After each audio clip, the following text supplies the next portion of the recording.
प्यारे विद्यार्थियों, आप लोगों का स्वागत है आपके अपने YouTube channel Sumit GS world पे। मैं आपका अध्यापक सुमित कौशिक लेकर आ गया हूं दूसरा अपना सफर का वीडियो जो हमने शुरुआत किया था। भारत के भूगोल के बारे में हम लोगों को पढ़ना था, लेकिन उससे पहले एक वर्ल्ड ज्योग्राफी यानी कि विश्व के भूगोल का एक छोटा सा चैप्टर जो हमारे भारत के भूगोल में बहुत काम आने वाला है, जिसका नाम है अक्षांश और देशांतर यानी कि लैटिट्यूड और लॉन्गिट्यूड रेखाओं के नाम से पुकारता है। कहते हैं अक्षांश और देशांतर रेखाओं का प्रयोग दुनिया में पहली बार फोनीशियन नामक व्यक्ति ने 600 ईसा पूर्व किया था। उसके बाद में अगर कोई व्यक्ति है 400 ईसा पूर्व, लगभग पॉलिनेशियन नामक व्यक्ति ने इसका प्रयोग किया था। तीसरी शताब्दी ईसा पूर्व यानी कि बीसी, बिफोर द क्राइस्ट, इरेटोसथनीज नाम का व्यक्ति है जिसने इन अक्षांश देशांतरों का सही तरीके से प्रयोग करके दिखाया, और इसने ही व्यवस्थित भूगोल को खोज के दिया था। इसीलिए इसको व्यवस्थित भूगोल का पिता कहते हैं। किसको भैया? इरेटोस्थनीज को। इरेटोस्थनीज सिस्टमैटिक ज्योग्राफी के फादर है, यानी कि क्या भैया अपने पास में पिता कह सकते हो, जनक कह सकते हो। उसके बाद में टालमी नामक व्यक्ति ने भी दूसरी शताब्दी ईसा पूर्व में इस ग्लोब के ऊपर अक्षांश और देशांतर के बारे में काम करने का जो है आपके सामने पेश किया। 190 ईसा पूर्व से लेके 120 ईसा पूर्व यानी कि 190 बीसी टू 120 बीसी के बीच में एक व्यक्ति आता है हिपार्कस, जिसने अक्षांश देशांतर रेखाओं का तरीके से प्रयोग किया। उसके बाद 1530 ईस्वी में हमारे लिए जो अक्षांश देशांतर का सही सटीक विश्लेषण करके दिया, जेम्पाफ्रीसियस नामक व्यक्ति ने, जो आपके लिए अक्षांश और देशांतर यानी कि लैटिट्यूड और लॉन्गिट्यूड के बारे में बात करके दिया। उसके बाद में एक व्यक्ति है जिसका नाम है हैरिसन। 16वीं शताब्दी की बात है। हैरिसन नाम का व्यक्ति जो है H4 यानी कि समुद्री कालक्रम, समुद्र के अंदर यानी कि सी के अंदर, आपका ओशियंस के अंदर जिस प्रकार से लैटिट्यूड लॉन्गिट्यूड को मापा जाए, उसके लिए एक H4 नाम की यूनिट डेवलप की थी, जिससे हम लोग अक्षांश और देशांतर को माप सके। तो चलिए अपन अपना चैप्टर शुरू करते हैं, जिसका नाम है अक्षांश और देशांतर रेखाएं। ये कुछ लोग थे जिन्होंने अक्षांश और देशांतर का कभी कभी प्रयोग करके हमारे सामने पेश करने का काम किया। इससे आगे का हिसाब किताब हम लोग शुरू करते हैं।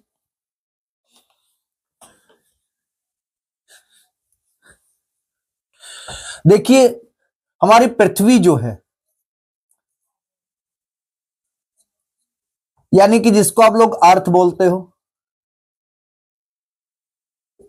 पृथ्वी को इन्होंने भू माना है यानी कि जियो,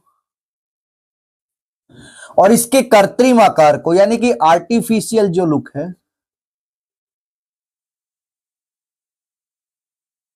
कौन सा कृत्रिम जो आकार है किसका? पृथ्वी का, इसको उन्होंने शुरुआत में कहा था लवभक्ष गोलाभ, जिसको इंग्लिश वालों ने नाम दिया जियोड। बाद में चल के आधुनिक जो 1492 ईस्वी में एक व्यक्ति आया था जिसका नाम बताया गया मार्टिन। क्या नाम बताया गया?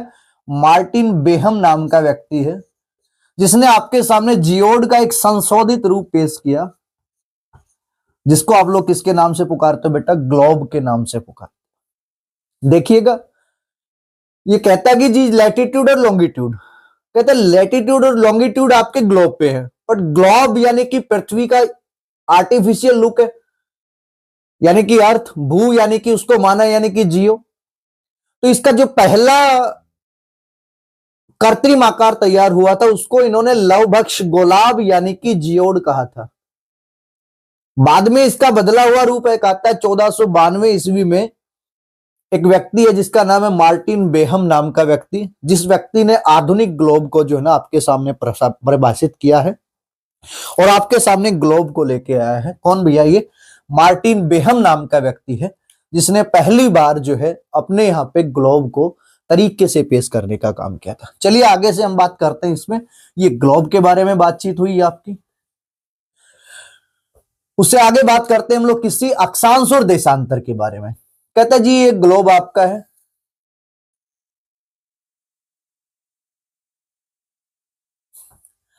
इस ग्लोब की अगर मैं बात करूं तो इसके ऊपर आपकी 4 अलग अलग डायरेक्शन है, नॉर्थ, साउथ, ईस्ट और वेस्ट। अब देखिए इन चारों डायरेक्शन के अंदर अगर मैं बात करूं, ये आपका उत्तर हो गया, ये आपका दक्षिण हो गया, ये आपका पूर्व हो गया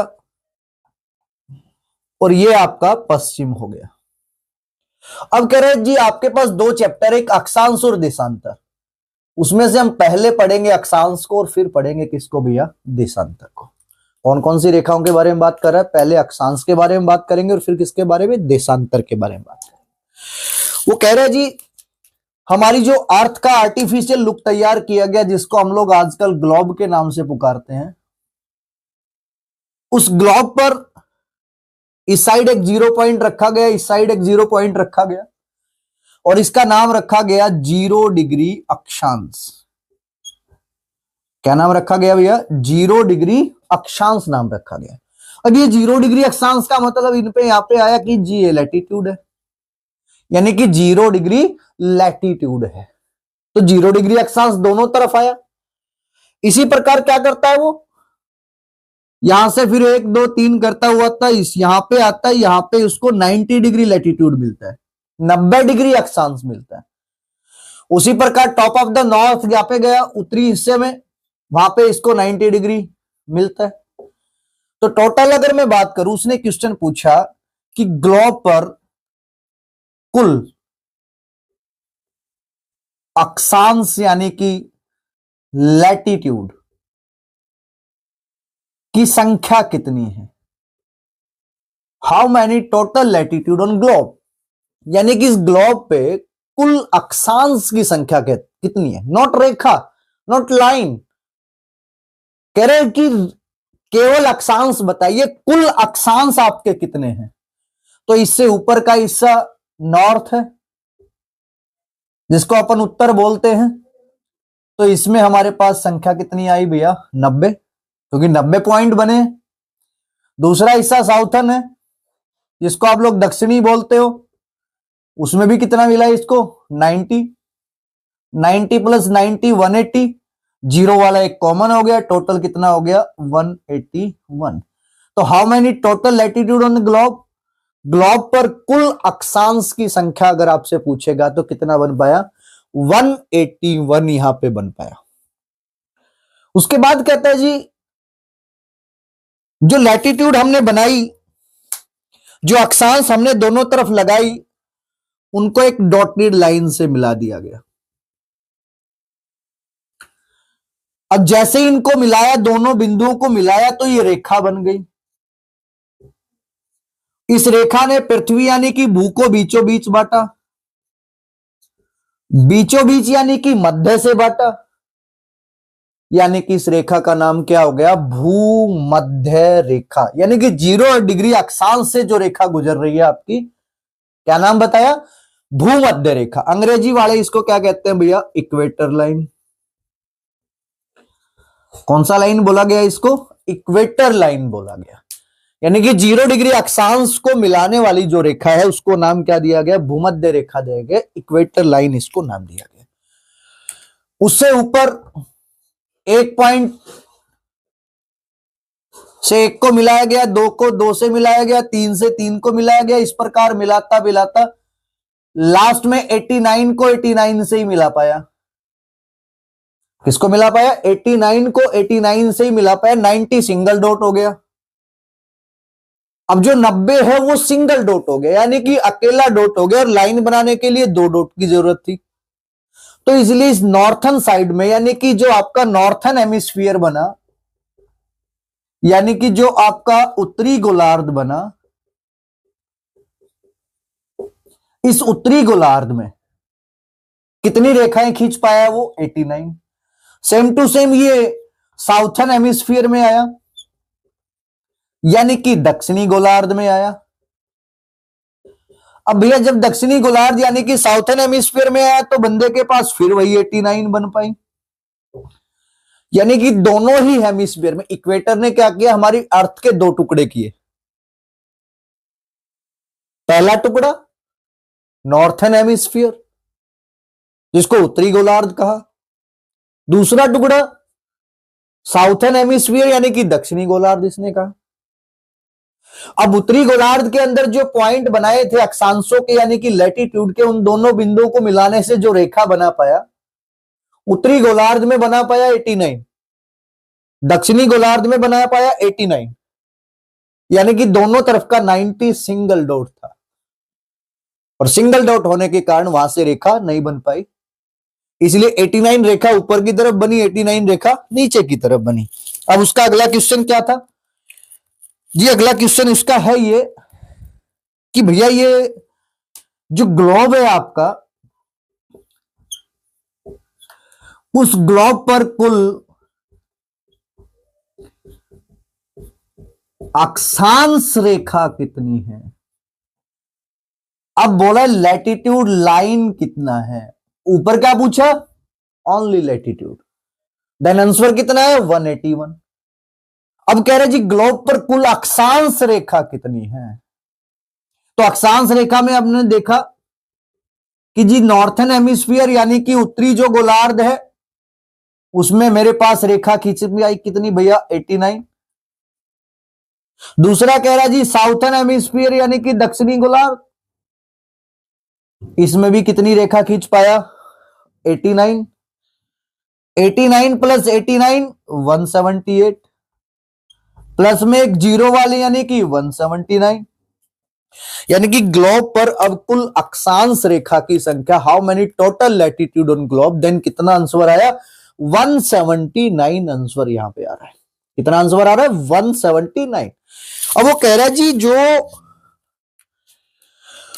इक्वेटर है ना, 0 डिग्री जो अक्षांश है, इसको मैंने प्रधान अक्षांश मान लिया, head of the latitude line माना। अब प्रधान कभी भी मेंबर में काउंट होता ही नहीं भैया, अब प्रधान मेंबर में काउंट नहीं होता, तो इसीलिए उसको यहां से हटना पड़ेगा। तो जब अगर वो कुल नहीं लगाएगा, पूछेगा कि ग्लोब पे अक्षांश की संख्या कितनी है, देन आंसर कितना आ जाएगा? 180। जो क्वेश्चन पूछ रहा है कुल, तो आंसर कितना आएगा? 181। कुल हटा के पूछेगा, अकेला अक्षांश पूछ रहा है, अकेला लैटिट्यूड पूछ रहा है, तो आंसर कितना आएगा? 180 आएगा। उसी प्रकार यहां पे ये अगर कह रहा है कि ग्लोब पर कुल अक्षांश कितनी है, how many total latitude line on the globe, then answer कितना आएगा? 179। अब जब कुल को हटा देगा, पूछेगा अक्षांश रेखा कितनी है, देन आंसर कितना आएगा? 178। यानी कि यहां पे अपने 4 क्वेश्चन सोल्व हो रहे हैं। 0 degree latitude is called equator line, जिसको आप लोग भूमध्य रेखा बोलते हो। भूमध्य रेखा से ऊपर नॉर्थन हेमिस्फीयर है, भूमध्य रेखा से नीचे साउथर्न हेमिस्फीयर यानी कि उत्तरी गोलार्ध और दक्षिणी गोलार्ध।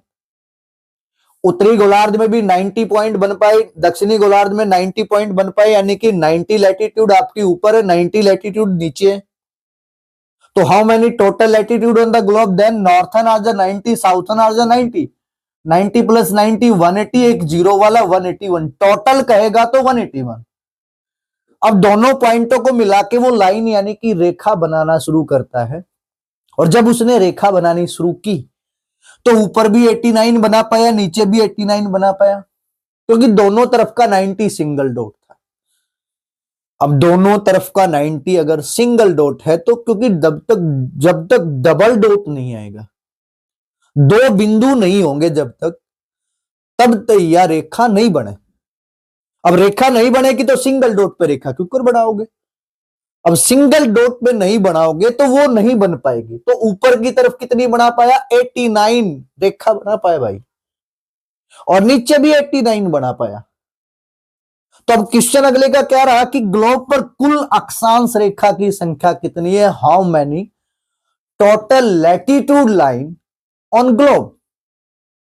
द नॉर्थन हेमिस्फीयर यानी कि उत्तरी गोलार्ध में 89 बताई, साउथर्न में 89 बताई, तो टोटल 178, एक जीरो वाली कितना आई? 179। अब वो कह रहा है जी मैंने तो 0 डिग्री अक्षांश यानी कि भूमध्य रेखा को प्रधान माना है, अब भैया प्रधान कभी भी मेंबर्स में काउंट नहीं होता। अब मेंबर में काउंट नहीं होता तो इजीली इसको निकालना पड़ेगा। निकालोगे तो क्या होगा, कुल हटाएगा, कुल हटेगा तो अक्षांश 180 रह जाएंगे, रेखा 178 रह जाएंगे। इस प्रकार शुरुआत रही आपकी कौन सी रेखा की भैया, अक्षांश रेखाओं की। अब वो कह रहा है कि जी ग्लोब पर जो अक्षांश रेखाएं हैं, क्या कह रहे, ग्लोब पर जो अक्षांश रेखाएं हैं, उन अक्षांश रेखाओं के बीच की दूरी मापने के लिए एक गारे नामक यूनिट का प्रयोग किया गया। कौन सी यूनिट का प्रयोग किया गया, गारे। कि ग्लोब पे जो अक्षांश है यानी कि लैटिट्यूड लाइन है, उनके बीच की दूरी मापनी है, डिस्टेंस मापना है। और जब उनके बीच का डिस्टेंस मापना शुरू किया तो गारे यूनिट का यूज किया। तो दोनों तरफ की बात आई कि कम से कम दूरी कितनी होगी, मिनिमम कितना होगा, और जी अधिक से अधिक कितनी होगी, मैक्सिमम डिस्टेंस बताइए, मिनिमम डिस्टेंस बताइए। कि भाई अधिक से अधिक डिस्टेंस कितना होगा दो अक्षांश रेखाओं के बीच में, कम से कम डिस्टेंस कितना होगा दो अक्षांश रेखाओं के बीच में। How many maximum distance between two latitude lines, how many minimum distance between two latitude line. जब उनको मेजर किया गया तो पता लगा कि अक्षांश रेखाएं तो एक दूसरे के पैरेलल हैं, यानी कि इनका नाम समानांतर रेखा है। इनका अंतर हमेशा बराबर रहता, ना बढ़ता ना घटता। इस केस में कम से कम दूरी भी कितनी रही, 111 किलोमीटर। अधिक से अधिक भी कितनी रही भैया, 111 किलोमीटर। इसीलिए दो अक्षांश रेखाओं के बीच की दूरी मापने के लिए गारे नामक यूनिट का प्रयोग किया गया था। और गारे की कम तक कम दूरी और फालतू तक फालतू दूरी 111 पाई, क्योंकि उन दोनों के बीच में अंतर हर जगह तक बराबर था। और बराबर था जाते अक्षांश रेखा का नाम के दर दिया, समानांतर रेखा भी दर दिया, मतलब पैरेलल लाइन भी रख दिया। क्लियर है। इस प्रकार अपने पास कौन सी रेखा के बारे में बातचीत चल रही थी, अक्षांश यानी कि लैटिट्यूड लाइन। अब वो कह रहे कि जी अक्षांश रेखाओं का प्रयोग ग्लोब पे किया जाता है दो शहरों के बीच की दूरी ज्ञात करने। दो सिटी के बीच का डिस्टेंस, शहरों के बीच की दूरी मापने के लिए, डिस्टेंस मापने के लिए आप प्रयोग करते हो कौन सी रेखाओं का बेटा, अक्षांश रेखाओं का प्रयोग करते हो। अब दो शहरों के बीच की क्या मापी जाती है, दूरी, और उसके लिए हम किसका प्रयोग करते हैं भैया, अक्षांश रेखाओं का प्रयोग करते हैं। ये आज इस स्लाइड के अंदर जो चीजें आपके सामने देखी वो ये है कि किस प्रकार अक्षांश रेखा ग्लोब पर बड़ी हुई है, किस प्रकार वो पश्चिम से पूर्व जाती है, किस प्रकार उनका डॉट निर्धारित होता है, किस प्रकार हेमिस्फीयर डिसाइड होता है, किस प्रकार लैटिट्यूड बनता है, किस प्रकार लैटिट्यूड लाइन बनता है, और किस प्रकार उनके बीच का इक्वली डिस्टेंस मेजर किया गया, और उसके हिसाब से अक्षांश रेखाओं का यूज क्या रहा कि दो शहरों के बीच की दूरी ज्ञात करने के लिए हम लोग ग्लोब पे किसका प्रयोग करते हैं, अक्षांश यानी कि लैटिट्यूड लाइन का यूज करते हैं, प्रयोग करते हैं। चलिए आगे चलते हैं हम लोग अगले चैप्टर पे। अक्षांश का ही है, लैटिट्यूड का ही है, यहां तक कंप्लीट हुआ, आगे चलते हैं हम लोग।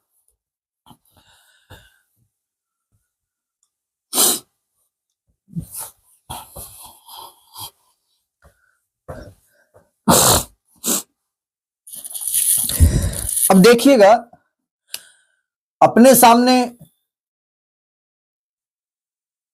फिर एक ग्लोब बन के तैयार हुआ, और इसके बीचों बीच हमने एक रेखा को गुजारा जिसको हमने नाम दिया था 0 डिग्री अक्षांश। क्या नाम दिया था भैया, 0 डिग्री अक्षांश रेखा, यानी कि 0 डिग्री लैटिट्यूड लाइन। कौन सी लाइन बताई थी या 0 डिग्री लैटिट्यूड लाइन बताई गई थी। अब क्योंकि इसने पृथ्वी को बीचों बीच बांटा था, इसलिए हमने इसको नाम क्या दिया था, भूमध्य रेखा। अंग्रेजी वाला ने इसके नाम दिया था इक्वेटर लाइन। कौन सी लाइन बोला था इसको? Equator line. अब ये कह रहा है जी मैंने दो अलग अलग गोलार्धों में इस पृथ्वी को बांट दिया। ऊपर वाला हिस्सा नॉर्थन हेमिस्फीयर, जिसको आप लोग किसके नाम से पुकारते हो बेटा? उत्तरी गोलार्ध के नाम से। और नीचे वाला हिस्सा साउथर्न हेमिस्फीयर, जिसको हम दक्षिणी गोलार्ध के नाम से पुकारते हैं। भूमध्य रेखा ने हमारी पृथ्वी के दो बराबर टुकड़े किए।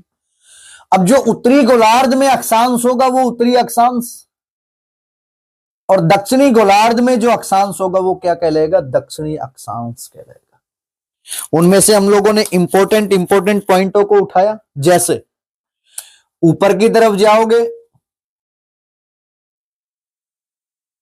23.5, इस रेखा का नाम हमने रखा कर्क रेखा। इंग्लिश वालों ने इसका नाम क्या रखा? Cancer line. यानी कि 23.5 डिग्री उत्तरी अक्षांश पे जो रेखा गुजरती है उसका नाम रखा गया कर्क रेखा। 23.5 northern latitude line is called cancer line. उसी प्रकार दक्षिण की तरफ 23.5 डिग्री, यानी कि 23.5 डिग्री दक्षिणी अक्षांश, इसका नाम इन्होंने रखा मकर रेखा, मतलब कैंसर लाइन। कौन सी है भैया? Capricorn line. सॉरी, कौन सी लाइन नाम दिया? Capricorn line. ऊपर वाली 23.5 कैंसर, नीचे वाली 23.5 southern latitude, then called Capricorn line, यानी कि मकर रेखा नाम दिया गया। उससे ऊपर की अगर हम बात करें तो कह रहा है जी 66.5 डिग्री उत्तरी अक्षांश, 66.5 नॉर्थर्न लैटिट्यूड, तो नाम दिया गया आर्कटिक सर्कल। क्या नाम दिया गया? आर्कटिक वृत्त नाम दिया गया, आर्कटिक सर्कल नाम दिया गया। इस प्रकार दक्षिण में 66.5 डिग्री 66.5, इसको नाम दिया गया अंटार्कटिक सर्कल, अंटार्कटिक वृत्त नाम दिया गया। उसी प्रकार ऊपर की तरफ गए 90 डिग्री उत्तरी अक्षांश, इसका नाम रखा गया उत्तरी ध्रुव, यानी कि नॉर्थ पोल। दक्षिण की तरफ गए 90 डिग्री दक्षिणी अक्षांश, साउथर्न लैटिट्यूड, इसका नाम रखा दक्षिणी ध्रुव, यानी कि साउथ पोल। तो इस प्रकार आपके सामने कुछ अक्षांशों के नाम रखे गए। 0 डिग्री अक्षांश रेखा, 0 डिग्री लैटिट्यूड लाइन, जिसको हमने भूमध्य रेखा या फिर इक्वेटर लाइन बोला था। भूमध्य से ऊपर उत्तरी गोलार्ध यानी कि नॉर्थर्न हेमिस्फीयर है, वहां से गुजरने वाली प्रत्येक अक्षांश को आप लोग उत्तरी अक्षांश बोलोगे क्योंकि वो उत्तरी गोलार्ध में है। इसी प्रकार भूमध्य रेखा से नीचे का हिस्सा अपने पास है दक्षिणी गोलार्ध यानी कि साउथर्न हेमिस्फीयर। इसमें से गुजरने वाली प्रत्येक रेखा को हम लोग क्या कहेंगे? दक्षिणी अक्षांश बोलेंगे, साउथर्न लैटिट्यूड लाइन बोलेंगे। तो उत्तर की तरफ हम गए 23.5 23.5 डिग्री उत्तरी अक्षांश, 23.5 नॉर्थर्न लैटिट्यूड लाइन, जिसका नाम इंग्लिश में रखा गया कैंसर लाइन और हिंदी में रखा गया भैया कर्क रेखा। इसी प्रकार 23.5 डिग्री दक्षिणी अक्षांश, 23.5 साउथर्न लैटिट्यूड, इसका नाम रखा गया मकर रेखा, अंग्रेजी वाले कहते हैं कैप्रिकॉर्न। क्या कहते हैं? कैप्रिकॉर्न। उसी प्रकार 66.5 डिग्री उत्तरी अक्षांश में हम गए तो मिला आपको आर्कटिक वृत्त, 66.5 northern latitude, then known as Arctic circle. और 66.5 डिग्री दक्षिणी अक्षांश यानी कि साउथर्न लैटिट्यूड पे गए तो क्या मिला? Antarctic circle. कौन सा सर्कल मिला? अंटार्कटिक, अंटार्कटिक वृत्त मिला 66.5 डिग्री दक्षिण का अक्षांश। 90 डिग्री उत्तरी अक्षांश 90 डिग्री नॉर्थन लैटिट्यूड। नाम क्या देगा? उत्तरी ध्रुव, मतलब नॉर्थ पोल।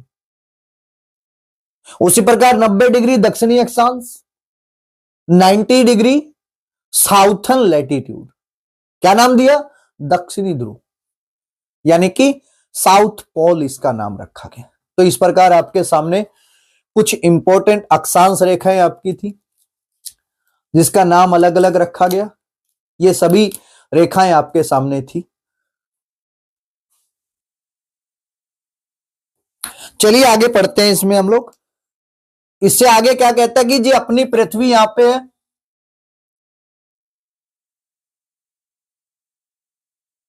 पृथ्वी यानी कि अंग्रेजी में अपन इसको अर्थ किया था, और ये एक तारे का परिवार है, यानी कि स्टार की फैमिली का हिस्सा है। एक स्टार है, उसकी फैमिली का पार्ट है ये, मतलब उसके परिवार का हिस्सा है। और उस स्टार का नाम है सूर्य, यानी कि सन। क्या नाम बताया? सूर्य यानी कि सन। सन ने कहा था जी मेरी फैमिली में 99% ऊर्जा, यानी कि जी एनर्जी, और 99% ऊष्मा, यानी कि जी हीट, दोनों चीजें सप्लाई करने की जिम्मेदारी मेरी है। भाई परिवार में बाबू है, परिवार का बड्डा है, परिवार ने संभाल रहा है, परिवार बनाया है इसने, तो इसका परिवार है वो। और सूर्य का जो परिवार है उसने लोग क्या करें? सौर मंडल, अंग्रेजी वाले इसने कह दिया करे सोलर सिस्टम। और सोलर सिस्टम है फैमिली किसकी? सूर्य की। अपनी फैमिली को पालने के लिए, क्योंकि इसकी फैमिली को दो चीजें चाहिए, एक ऊर्जा चाहिए और एक उष्मा चाहिए। ऊर्जा यानी कि एनर्जी चाहिए, उष्मा यानी कि हीट चाहिए। तो सूर्य ने कहा भाई मेरी फैमिली में 99% तक ऊर्जा और उष्मा मैं सप्लाई करूंगा, मेरी जिम्मेदारी है भाई। तो पृथ्वी इसकी फैमिली का हिस्सा है, अर्थ इसकी फैमिली का हिस्सा है। अर्थ ने इससे मांगा कि हीट और एनर्जी दे, तो सूर्य ने कहा जी दे दूंगा। अब सूर्य ने कहा कि जी, पृथ्वी ने कहा कि कैसे देगा? बोला भाई किरण के माध्यम से दूंगा, रेज के माध्यम से दूंगा। भेज भाई, क्यों कर भेजेगा? तो उसने किरण भेजी, तो एक किरण इस प्रकार निकल गई, एक किरण इस प्रकार निकल गई, क्योंकि इस पृथ्वी की पोजीशन सूर्य के सामने कितने डिग्री थी? 90 डिग्री के एंगल पे थी, कोण पे थी। तो इसका ऊपरी हिस्सा और निचला हिस्सा दोनों ही वंचित रह गए किससे? सूर्य की किरणों से। ये पृथ्वी ने कहा कि भाई मेरे यहां पे तो कोई नहीं आया, तो अपने घर में माँ है, माँ नीचे रोटी पुला कर चूल्हे पे, उसकी जिम्मेदारी है आपको रोटी देना, और आप ऊपर बैठे हो, आपकी माँ कवे रोटी खा ले, तो आप अनु कवाना ऊपर दे जा, तो वानू कहेगी नीचे पड़ ले खा ले, मेरा काम है बनाना। तो इसी प्रकार ये बाबू है अपने परिवार का, सौर मंडल का, जिसका नाम से सूर्य ने बोला मैं किरण भेजूंगा नु है, अपनी स्थिति ने चेंज कर ले, जिसकी वजह से तेरे दोनों हिस्सों में पूरी सूर्य की किरण आ जा। मैं तेरे लिए अपनी लोकेशन को चेंज नहीं कर सकता, अपने नियम को चेंज नहीं कर सकता। इसीलिए पृथ्वी ने क्या किया? अपने आप को सूर्य की तरफ 23.5 डिग्री झुका दिया, यानी कि बैंड कर दिया। अब जब ये बैंड हुई तो जो एंगल 90 का था वो 66.5 का ही रह गया। कितने डिग्री का रह गया? 66.5 का। यानी कि पृथ्वी अपने ऑर्बिट पे, अपनी कक्षा तल पे 23.5 डिग्री बैंड है, और वो जो एंगल बन गया, जो बचा एंगल बचा, वो पहले जो 90 का था 23.5 डिग्री बैंड होने से जो बचा वो 66.5 डिग्री का बना। कितने डिग्री का बना? 66.5। इस लोकेशन के हिसाब से सूर्य किरणें इस पृथ्वी पे अलग अलग जगह पे अलग अलग समय पे पहुंचना क्या हो गई भैया, शुरू। अब हमने अभी अभी पढ़ा कि पृथ्वी के अलग अलग हिस्से में अलग अलग जगह पे सूर्य की किरणें अलग अलग तरीके से पहुंचती हैं। जैसे सूर्य कहता है जी मेरी किरणें हमेशा सीधी रहेंगी, ऑल टाइम कैसी रहेंगी भैया, स्ट्रेट।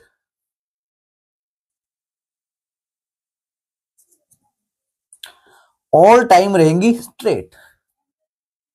अब अगर मेरी किरणें हमेशा सीधी रहेंगी, देखिए सूर्य कह रहा है, आपके सूर्य ने कहा कि भैया मेरी पोजीशन है और मेरी पोजीशन के हिसाब से पृथ्वी की लोकेशन सेट है, और पृथ्वी की जो लोकेशन सेट है उस लोकेशन के हिसाब से मैं अपनी किरणें उसके पास भेजता रहता हूं, लगातार अपनी किरणें भेजता रहता हूं। जैसे सूर्य की किरणें कहती हैं कि जी हम ऐसी पृथ्वी की एक लोकेशन बनाते हैं, हमेशा सीधी किरणें रहती हैं।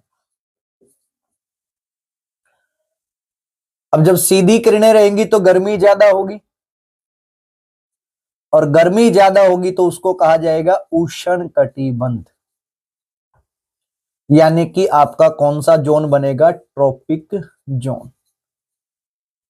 यानी कि सूर्य अपनी किरणों को हमेशा अगर सीधा रखेगा पृथ्वी की किसी एक जगह पे, ऑल टाइम स्ट्रेट अगर रखेगा, तो समझ लीजिए वहां पे बहुत ज्यादा गर्मी होगी, वहां पे ट्रॉपिक जोन होगा।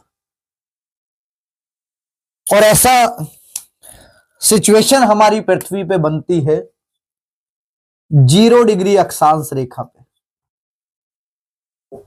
कौन सी रेखा पे बनती है, 0 डिग्री अक्षांश रेखा पे बनती है, जिसको आप लोग कौन सी रेखा कहते हो बेटा, भूमध्य रेखा कहते हो। यानी कि जिसको आप लोगों ने किसके नाम से पुकारा था, इक्वेटर के नाम से पुकारा। यानी कि equator all time straight rays रहता है सूर्य की, इसीलिए वहां पे आसपास जो हिस्सा रहता है वहां पे कौन सा कटिबंध रहेगा, उष्ण कटिबंध रहेगा, ट्रॉपिक जोन यहां पे रहेगा। फिर सूर्य कहता है जी मैं 6 महीने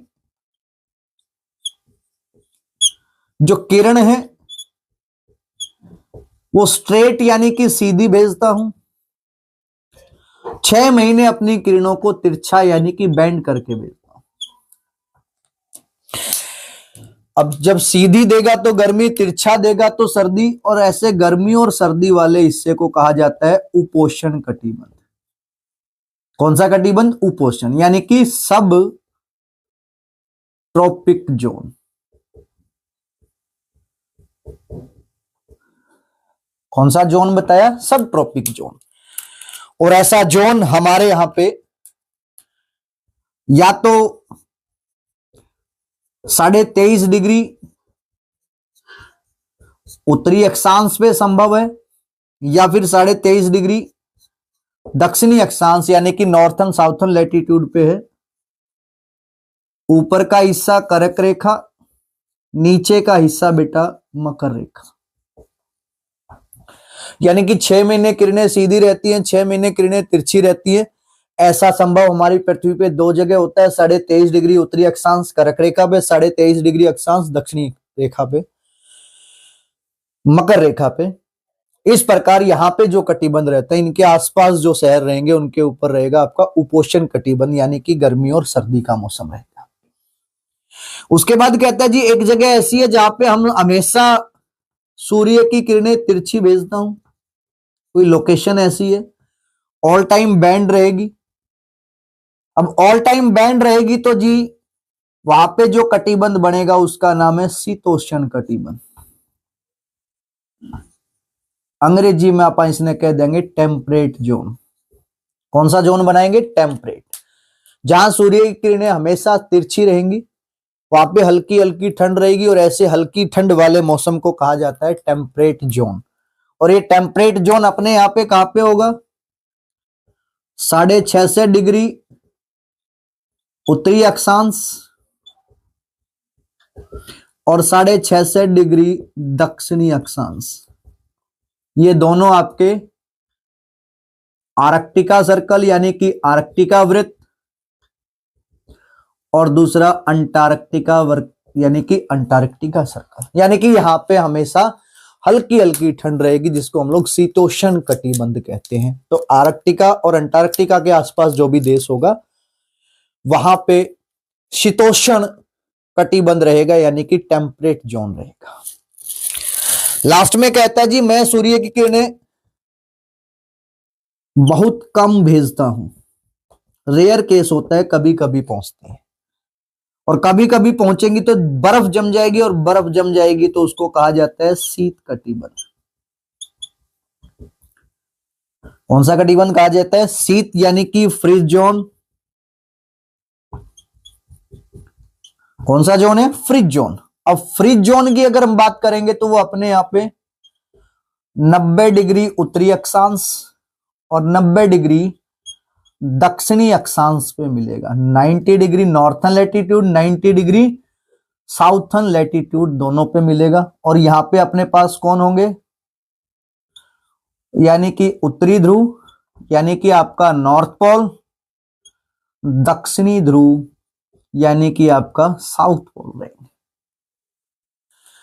तो सूर्य ने कहा पृथ्वी को कि मैं आपका पिता हूं, आप मेरे परिवार का हिस्सा हो, मेरी सिस्टम का हिस्सा हो, और मेरे सिस्टम में 99% हीट और एनर्जी मैं सप्लाई करता हूं और मैं रेज के माध्यम से भेजता हूं। पृथ्वी ने अपनी लोकेशन भेजी कि मेरी लोकेशन ये है, 23.5 मैं बैंड हो चुकी हूँ, 66.5 डिग्री का यानी कि 66.5 का एंगल मेरा रह गया है, उसके हिसाब से आप अपनी रेज को भेजिए। सूर्य ने पृथ्वी पे जब रेज को भेजा तो उसको 4 पोजीशन मिली। पहली पोजीशन हमेशा सीधी रही किरणें, ऑल टाइम स्ट्रेट। जब सूर्य की किरणें हमेशा सीधी रहेंगी तो गर्मी ज्यादा होगी, और गर्मी ज्यादा होगी तो उसको कहा जाता है उष्ण कटिबंध, ट्रॉपिक जोन इसको बोला जाता है। और ये 0 डिग्री अक्षांश रेखा पे होता है, भूमध्य रेखा पे होता है, इक्वेटर लाइन पे होता है। फिर कहते हैं 6 महीने किरणें सीधी रहेंगी, 6 महीने तिरछी, 6 मंथ स्ट्रेट, 6 मंथ बैंड। 6 महीने सीधी तिरछी वाले मौसम को कहा जाता है उपोष्ण कटिबंध यानी कि सब ट्रॉपिक जोन। और ऐसा होता है 23.5 डिग्री उत्तरी अक्षांश कर्क रेखा पे, 23.5 डिग्री दक्षिणी अक्षांश मकर रेखा पे। 23.5 northern latitude line is called cancer line, 23.5 southern latitude line is called Capricorn line. फिर कहता है जी हमेशा तिरछी रहेंगी, ऑल टाइम बैंड, वहां पे हल्की ठंड रहेगी, शीतोष्ण कटिबंध बोला जाएगा, टेम्परेट जोन बोला जाएगा। और ऐसा हमारी पृथ्वी पे होता है 66.5 डिग्री उत्तरी अक्षांश आर्कटिका वृत्त, 66.5 डिग्री दक्षिणी अक्षांश अंटार्कटिका वृत्त, 66.5 डिग्री यानी कि 66.5 northern latitude line Arktika circle, 66.5 southern latitude line Antarctica circle, बहुत दोनों पे आपको टेम्परेट जोन मिलेगा। फिर कहता है जी ऐसी जगह जी मैं कभी कभी पहुंचाता हूं, बहुत रेयर केस पहुंचती हैं किरणें। अब ऐसी जगह पे तो क्या होगा?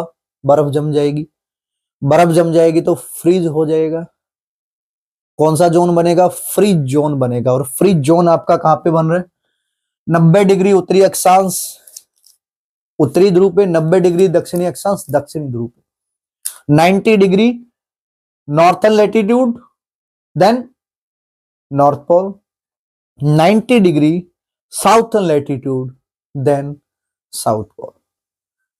इस प्रकार आपने लैटिट्यूड और लॉन्गिट्यूड का चैप्टर शुरू कराया, और उसमें से लैटिट्यूड लाइन यानी कि अक्षांश रेखा के बारे में जितना भी कुछ हो सकता था वो आपके सामने प्रेजेंट कर दिया गया, और आपके सामने पूरा बोर्ड के ऊपर अच्छे तरीके से मेंशन करके समझाया गया, और एक एक शब्दों को तरीके से समझाया गया।